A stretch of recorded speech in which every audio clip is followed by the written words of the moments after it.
La musique, vraiment, moi, personnellement, moi, ça me permet vraiment de m'exprimer. Ça me permet vraiment de faire ressortir ce qu'il y a à l'intérieur de moi parce que, tu sais, moi, j'ai vraiment eu ce virus-là à un moment de solitude, un gros moment de solitude pendant que j'étais un peu petit. C'était très petit. Donc, t'as un moment où j'étais clairement tout le temps dans ma chambre, tu vois. Donc, c'est de par là que moi, j'ai vraiment capté le bail de la musique et tout ce que j'arrivais pas à exprimer dehors avec mes darons, tout ça, même avec mes amis, j'étais un peu renfermé, tu vois. C'est que la musique et c'est ce qui est resté jusqu'à aujourd'hui. C'est de par la musique que j'arrive à dégager tout ce qui est à l'intérieur de moi, tu vois. Tu as commencé avec DPZ, Ouais, DPZ avec mes amis. DPZ 2.0. Ouais. Comment est-ce que ça commence? C'est quoi? C'est les gens des amis de classe, des Non, c'est amis même du pas. quartier. Bon, on va dire un peu de deux. On va dire un peu de deux. C'est des amis de. C'est des amis du quartier et des amis de classe. Certains. Qui dit, lui, c'est mon ami de classe. Lui, je l'ai connu. C'est bizarre de dire, je l'ai connu à maternelle, genre première section. Lui, on était clairement 4 ans, 4 ans. On avait 4 ans, on était très petits, tu vois. Et puis on habitait aussi le même quartier, tu vois. Donc ça fait que c'est un peu de deux. C'est mon ami de l'école, mon ami du quartier, TLM. Et on n'a fait aucune classe ensemble, mais c'était mon ami du quartier. On s'est connus, il y avait 9 ans, 8 ans, 9 ans comme ça, tu vois. Quartier, la dernière personne que j'ai connue, c'est Lil F.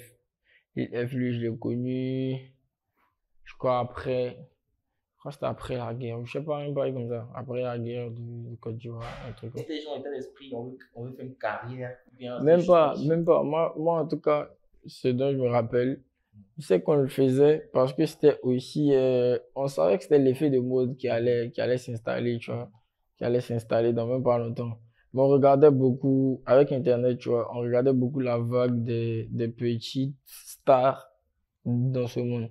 En ce moment, il y avait Justin Bieber qui était sorti, tout ça, tu vois, Ouais, la toute la folie de vague. Justin Bieber, tu Ouais, vois, la vague voilà, il y Bieber. avait ça. Donc, aussi à l'école, pour se faire un peu, se faire un nom et tout. Ah ouais, moi je rappe. Donc, c'est vraiment parti de là. C'était pas parti clairement. Tu sais, on était petits, nous, on réfléchissait pas trop à vouloir faire clairement une carrière, On tu vois. kiffe. Ceux qui nous ont montré clairement que c'est possible d'en faire une carrière, Mhm. c'est Kiff No Beat. Ok. Je pense qu'on a tous été matrixés Tu sais, par Kiff No Beat. on a vu le rêve américain, Mhm. on a vu le rêve français, on a vu les petits de l'autre côté en train d'exploser, tu vois. Donc on s'est dit, ah, on veut faire aussi. Et après, on a vu des gens de chez nous-mêmes, Côte d'Ivoire, en train d'exploser ici. Et puis, arrivé un moment, on les a vus en train de voyager, avion, ah, les derniers trucs. Moi, je parlais avec Didi depuis 2010. Ok. C'est parce que moi, j'étais un ancien fan. Donc, depuis 2010, moi, j'étais déjà dans le réseau de Didi. Tu causais les gens. 2010, il lui envoyé des messages, puis il dit, viens, il n'y a pas l'homme. Viens, on est derrière, on regarde. On est Ok. derrière, on regarde, tu vois. Ok. Donc c'est comme ça que votre connexion se fait avec Didi en fait. 2010, de base, 2010. 2010, en 2010 qu'on se parle. Mhm. Moi, je lui dis que moi, il veut rapper. Mhm. Il dit, ah ouais, tu veux rapper? Il dit, ouais. C'était bien son petit, il me donnait des légers conseils, tu vois. Moi, c'est que par message que j'ai commencé à parler avec Didi. Mhm. C'est pas pourquoi il a répondu même. Ok. Mais on a parlé en 2010. Mais après, on s'est clairement perdu de vue, tu vois. Mhm. Il avait sa carrière, il avait ses bails à gérer. Moi aussi, je me démerdais de mon côté. Moi, j'ai voulu avoir un collectif, Mhm. mais j'ai dit non. Moi, tu sais, moi, j'aime beaucoup les bails d'équipe. Ok. Tu vois, moi, je me dis seul, là, je, ça tape pas à l'œil. Mhm. Tu Mhm. vois, faut vraiment une grosse équipe derrière. Mhm. Donc, j'ai dit à mes amis, moi, j'ai créé un way, on appelle ça Wesh Gang. Et moi, mon premier concert de ma vie, c'était Wesh Gang. On a créé un truc à Bobo. Mais Wesh Gang, c'est l'équipe qui s'est imposée à Ah, Bobo Bobo. et qui a commencé à me faire dégoûter le fait de rester dans ma zone de confort. Ok. Parce qu'on n'avait plus de De concurrents en concurrent. tant que tel. Ok. On avait tout fait à Bobo. On passait pas inaperçu. Ouais. On jassait full en fait. Il n'y avait Ok. pas de kermesse, on n'était pas invité. Il n'y avait pas de petites à Bobo qui Mhm. ne cherchent pas Wesh Gang ou qui ne connaissaient pas Wesh Gang. On avait trop de Ça, haters. ça vous a ramené tout en fait, genre une sorte de gloire Ça nous dans a, la zone ouais, en ça fait. nous a Vous avez de la ramené, lumière en voilà, fait, ça nous c'était a vraiment ramené super. une gloire dans la zone. Mais moi, je me sentais gêné parce que à chaque fois que je sortais d'Abobo, j'étais super inconnu dehors. Comment est-ce qu'ils te recontactent en fait? Comment est-ce qu'ils te recontactent? Twitter. Ok. Parce que après, tu sais, après moi, je m'étais un peu exporté. Moi, j'étais venu un peu rester de l'autre côté ici. Et j'ai eu mon bac, tout ça, tout ça. Et puis, une fois, il y a un de mes amis qui m'a dit, fais un freestyle vidéo. Et puis, il drop. Quand j'ai posté sur Twitter, moi, j'avais même pas de téléphone en ce moment. J'ai posté sur Twitter. Et puis, ce qui s'est passé sur Twitter, moi, j'étais pas au courant. Moi, je suis parti à la maison. Et le lendemain, je suis venu à l'école. C'est quand il était en cours. Il était en cours qu'on m'a appelé pour me dire qu'il y a Didi qui a demandé mon numéro sur Twitter, a demandé si quelqu'un avait mon numéro et qui voulait me signer. Donc, tout est parti de là. C'est après, on s'est vu 2 jours après, je crois. On a parlé de bail de signature, et puis on a commencé à vraiment travailler. Je sais que je suis venu trouver, il y avait déjà Nafasi dans l'équipe. Ok, donc là, tu rejoins le label de Didier en fait. C'était Africa Africa Mindset à Mindset, l'époque. fort. C'était carré, de fou carré. Ouais, c'était bien carré. Il est venu voir mes darons. Il est venu à la maison, il a vu ma maman. Par rapport au bail parental, Ouais. au moins ici, Bemou, c'était pas là. Au moins, il faut savoir qu'il est avec moi ou bien il est ici. Pour montrer qu'un peu, je suis un peu sous sa responsabilité. Donc, on est parti vraiment des bails papier. Tu sais, bah après, on s'en battait le couille des papiers. Ce qu'on se disait, c'était même une personne, chacun, on respectait pas ça. Moi, il m'a jamais poursuivi pour me dire que voici mon pourcentage de cachet, vous me donnez, tu vois. Jamais. Après, c'est plus devenu grand frère, petit frère après, tu vois.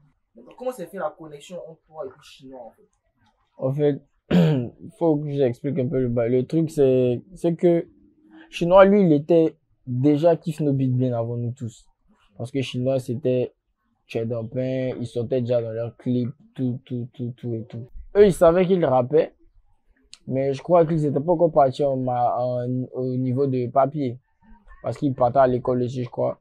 Chinois, c'est quelqu'un de super intelligent, il faut le noter. Là, ils sont back à la minute. Là, ils sont back.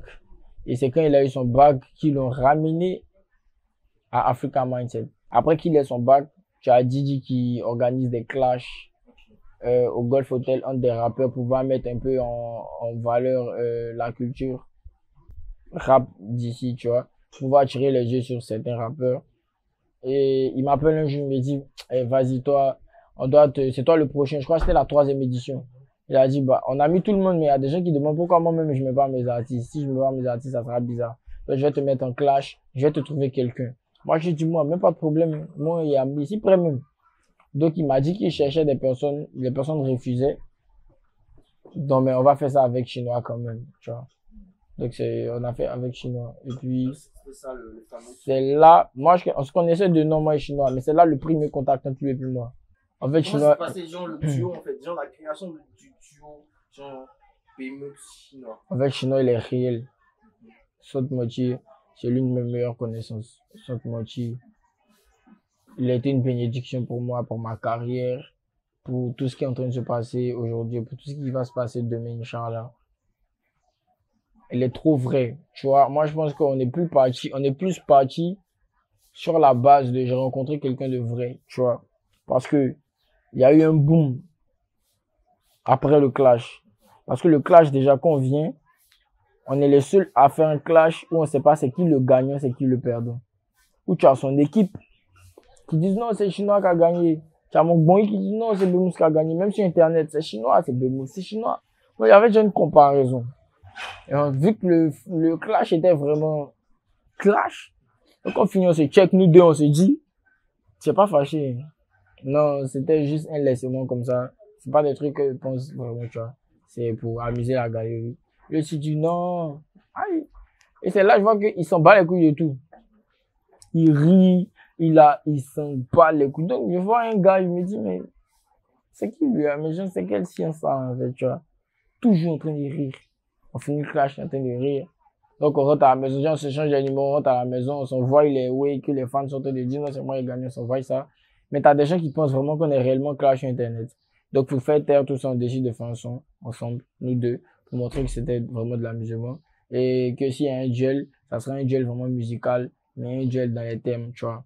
Donc, on fait un premier son qui s'appelle Zigen Show. Je suis au Zigen Show, le trap avec nouvelle légende. Maman m'a dit, mon fils, quand t'as pas, il faut que tu demandes. Tata m'a dit, petit gars, tu n'as. Moi, j'étais déjà conscient à cette époque-là que si ça faisait un boom à deux, on allait être obligé de faire un groupe. Et de ce que je sais, c'est que pour faire un groupe avec quelqu'un, faut que vous vous connaissiez suffisamment. Parce que vous pouvez blow et vous allez casser le coup très vite. Soit l'argent, soit femme, soit des histoires bêtes. Donc moi, je le connaissais pas en ce moment. Il était une connaissance, il n'était pas encore un ami. Donc faire un duo avec lui, c'était chaud. Mais après, au fur et à mesure qu'on s'est connus, il a dit, ah man, c'est à la minute. Parce que lui et moi, pour trouver des idées de chansons, on faisait même pas 1 heure de temps. C'était trop facile. C'est à partir de là, on a fait les booms, on a fait les premières parties de concert. C'est à partir de là, j'ai vraiment connu la fame. Genre, le fait d'être connu dehors et tout. Mais sinon, il m'a appris beaucoup de choses parce qu'il faut que je te dise, moi, dans mon début de duo avec Chinois, la plupart du temps, moi, j'étais super triste. Parce que tu sais, Chinois, il n'avait pas besoin de rapper, son visage, il était déjà connu. Je passais déjà à la télé grâce à Kiff No Beat, tu vois. Donc, on faisait nos sons et qu'on partait en spectacle, on peut dire, accueillir sur la scène Bemous Carter et Chinois. Et ça crie Chinois, Chinois, Chinois. Moi, Bemous, rien du tout. Moi, je me rappelle, on venait souvent me dire, c'est comme mon manager. Et puis on me donnait le téléphone, on me dit, il faut me faire photo avec Chinois, pardon. C'est moi qui suis manager. Fais photo avec Chinois, pardon. Mais quand il fait photo avec Chinois, quand il finit de faire photo avec Chinois, lui demande à Chinois, Chinois, mais Bemous. Ça, vous me connaissez de nom, vous ne me connaissez pas de visage. La plupart des collabs qu'on a faites là, c'est Chinois, hein, sans mentir. Parce qu'il te dit Chinois, c'est quelqu'un de sans façon. Il n'a pas de peur à se mélanger. Il m'a dit, oh Bemous, c'était quelqu'un qui me rassurait beaucoup. Et jusqu'à aujourd'hui, sans te mentir, même je fais sortir mon projet là, même quand j'ai des doutes, moi j'appelle Chinois, sans te mentir. Hein. De toute façon, les gens pensent qu'on ne se parle plus, mais non, moi j'appelle Chinois, il dit petit, on sait ce qui se passe. Voilà ça. Je me dis quand je comptabilisais tous mes clips là, genre mes clips solo plus Chukutende. Chukutende c'était 5 plaques, on partait avec 6 plaques, tu vois.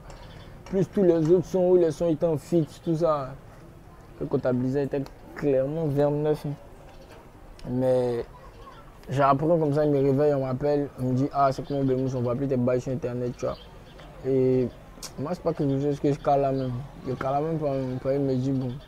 Il me dit peut-être tu as mal tapé. On dit non, tu écoutes, on ne voit pas. Il dit peut-être vous avez mal tapé. Donc je ne fais pas attention à ça. C'est après, Chinois me rappelle, Chinois me dit mais c'est toujours bizarre. Je dis ah ça devient, c'est un peu louche, tu vois.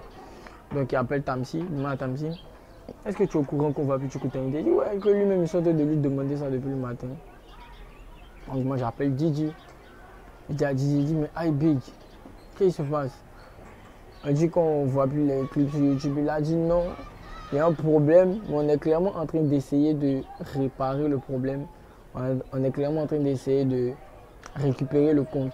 Ce qui est sorti finalement, c'est, tu sais qu'il y a quelqu'un qui a eu l'accès au compte et qui a supprimé les clips. Donc c'était, de toute façon, la personne ne sait pas c'est qui. Jusqu'à aujourd'hui, moi vraiment, je suis clairement passé à autre chose. Qui est ça en tout cas, c'est clairement un acte de mauvaise foi. C'était sans doute pour déstabiliser. Bravo à la personne parce que la personne a vraiment touché une partie importante de moi. Parce que c'est tout mon background qui est parti. Vraiment tout est parti. Mais même Chinois, il a été touché. Je pense qu'on voit même ça jusqu'à maintenant. Il a été touché. Frère, tu as tous tes diplômes. Et puis imagine, on supprime tous tes diplômes. Toi, tu as tes senti comment? Même si demain, tu repasses tes diplômes et que tu as tes diplômes, tu as perdu du temps. Tu comprends? Moi, c'est mon background qui a disparu. Je vais te dire que c'est Bemous Carter qui a disparu. Donc, j'étais obligé de répondre tout à zéro. Et forcément, tu réponds tout à zéro. Forcément, ça fait mal. Je traîne avec des rêveurs, je traîne avec des fous, des brigands, je traîne avec Souba, je traîne avec Booba, je traîne avec ceux qui sont prêts pour moi, prêts à me soustraire. Comment je dors pas 8 ans, même je vois ce qui se passe. C'est le restaurant de mon producteur, mais c'est le grain, c'est ici tout s'écrit. Il y a une place ici, c'est ici tout s'écrit. Donc la plupart du temps, c'est ici que je me cale avec mon label. Je ne sors plus trop, tu captes. Parce qu'il y a fait un gros moment de travail par rapport à mon album, par rapport à ma mixtape, tout ça. Il y avait eu un moment où, après la suppression des clips, il a pris un gros coup sans mentir. Sans mentir, il a pris un gros coup. Voilà pourquoi je suis content de ce qui se passe actuellement. Parce que je suis clairement, enfin je pense être clairement en train de relever la pente peu à peu. Moi, mon mindset actuel, moi je ne veux pas rester dans ma zone de confort. Je suis quelqu'un de base qui aime un peu les défis, tu vois. Donc pour moi, c'était vraiment de tenter de nouvelles choses, tu vois. D'essayer de plus, encore un peu plus soigner mon image, mais surtout explorer d'autres bails. Voilà pourquoi la mixtape s'appelle From Abobo to the World, tu vois. Parce que moi je suis à Bobo, mais de base je cherche à viser le monde. Donc j'essaie vraiment d'exporter ce qu'il y a chez moi au monde. Et chez moi, il n'y a pas que le Bemous Carter. Je ne veux pas qu'on puisse me mettre dans une catégorie adéquate, genre une catégorie exacte, en mode dire que c'est qu'un kicker, tout ça. J'ai vraiment travaillé et je suis vraiment en train de travailler mes chants. Je suis vraiment en train de travailler beaucoup d'autres choses. Aujourd'hui, j'ai mon orchestre. Je suis en train vraiment de travailler mes lives. Je suis vraiment en train de me rendre encore plus professionnel, tu vois. En train de rendre un peu ma musique universelle. Mais surtout, je veux dire un truc. Moi, je ne suis vraiment pas pressé. Je crois vraiment au temps. Tu sais, moi, j'ai vu à la télévision que, à ce qui paraît, les bons vins, tu vois, c'est les vins qui ont les plus duré. Moi, je fais confiance au temps. Moi, je me dis que quand tu travailles, si tu n'as pas encore eu ce que tu mérites, c'est que tu n'as pas encore fait le travail adéquat. Et moi, perso, je ne suis pas dans une course, sans mentir. Je prends mon temps parce que je sais où j'ai envie d'aller. Je vais vous dire, on est clairement sur une nouvelle lancée, on est clairement bien parti et on n'est vraiment pas prêt à s'arrêter là. On est clairement en train de construire un truc ensemble et je ne vais pas construire ça seul. J'aurai besoin de vous. On est ensemble, 1er décembre, on est libérable. Détecteur.